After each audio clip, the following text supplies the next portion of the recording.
Well, hello there. Right, I have just gone into this live straight with my YouTube playing my music at full. That means just press here, double check.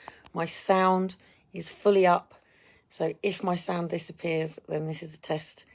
So if there is anyone come on just to say, love heart, your sound is there, then I will continue. Maria, if you could just do me a favour and just say, yes, you have sound. I've just literally come in with my YouTube playing, so there should be sound because some of my sound is disappearing on some of my videos and I want to make sure that there's nothing that I'm doing on my side.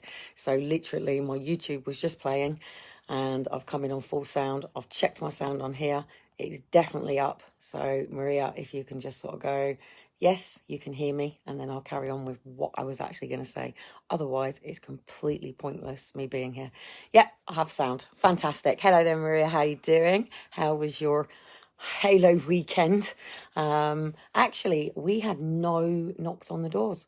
I did pop out quickly to Tesco's, which was a little bit manic out on the town. It was really, really, really, really weird. It was sort of like... And it was quite early as well. So it was sort of a myth of students all out in Halloween, but had sort of like taken off part of it already. And then the other ones was all the black hoodies, black chavs, most of them wearing masks and some of them even wearing balaclavas. I think I saw about 3 wearing a balaclava. And it was a really weird energy. So I thought, no, I'm not going out on my skates. And also, I've got glass in my foot in 3 bloody places and in my hand. Because this morning, we woke up to Shiloh literally tipping over the glass table and knocking it and completely smashing it to pieces. So that's how we start today. So anyway, fuck off, October. What an absolute horrendous month. It was lovely. The 1st of October started waking up in a hotel. Everything went completely wrong with the boys swimming and everything we were meant to be doing from there. And that was in Kettering. And then everything has gone wrong because from there, I've had don't forget the week leading up to the funeral, they clamped my car. So I'd already had the police attend. And then I get on with everything and I move forward.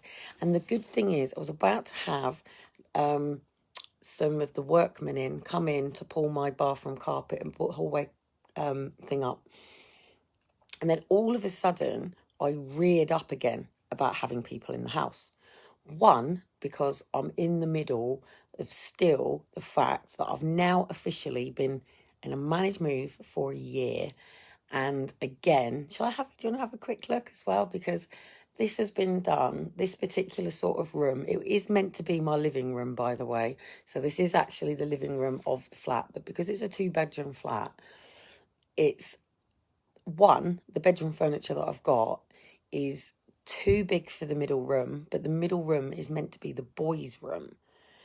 And the room that the boys are in is meant to be what's considered the couple's bedroom. And then this would be suitable for literally somebody with a newborn baby. And then obviously it's like, right, the kid's toddling. Hey, let's go and get a garden. It's a starter flat. It's not a family flat. There's no way this is a family flat.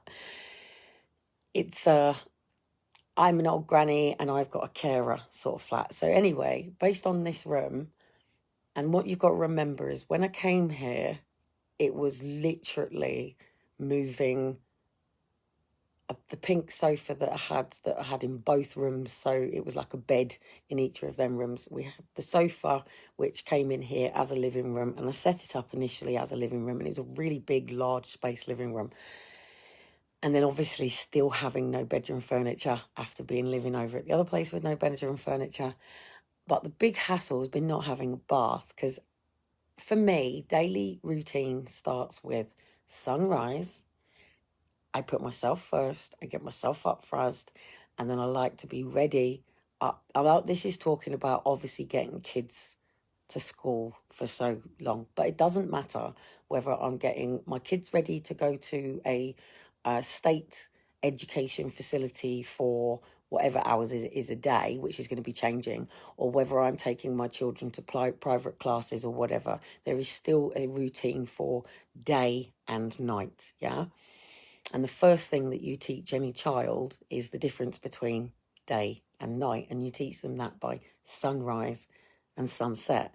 And for me, for somebody who has so much uncertainty and so much instability and so many trust issues, the one consistent thing for me has always been sunrise, sunset, and that you get to make memories in the middle, being that they're good memories or bad memories, they're still memories. It doesn't matter, does it? You still make memories in the middle of the day, basically. As somebody who has always been into photography, but it's been really difficult for my hands, and painting and drawing and all of those things that take really intricate, like I can't use needles or pins or anything like that is really, really, really delicate. Crocheting, any pin work, embroidery, sewing, anything like that is just completely and utterly pointless for me, because until I have my rings fitted on my fingers will always move in ways that they shouldn't do. Yeah, it will never ever change for me. It doesn't matter how much I pray. It doesn't matter what I tell myself every day. It doesn't matter how much I can lay there. And I don't get this time to do this anymore. As people know, back in 2010, I went into an agreement with Professor Bird that we get a new body every 7 years, and that I believed I could regenerate my collagen. I can't remember what it's called now, and I have to go into that matter to be able to absorb within that matter. That I could physically change my DNA within 7 years if I didn't speak about the problem. The problem being that I'm diagnosed with Ehlers-Danlos syndrome, hypermobility, all those different things that come along with it, which means it causes subluxations and dislocations. There's internal issues too, but I believed that if I spent the time every evening laying there, imagining my body completely healed, imagining all the cells in my body manifesting into healthy, active cells, reproducing. We do not reproduce collagen after 19. Our body is decaying after the ages of 19, right? That's when it switches out, okay? Now, it's not exactly the same as just sticking Botox into your skin. It's not the same collagen. Your whole body is made up of collagen. Everybody's is. Hypermobility is not as rare as people think. Hypermobility is actually, one day they'll probably say you've got a 50-50 chance of either being, they'll do it on a spectrum of normal, flexible, hypermobility, blah, blah, blah, blah, blah. Like I've said, people like me used to be considered contortionists and put in freaking circuses to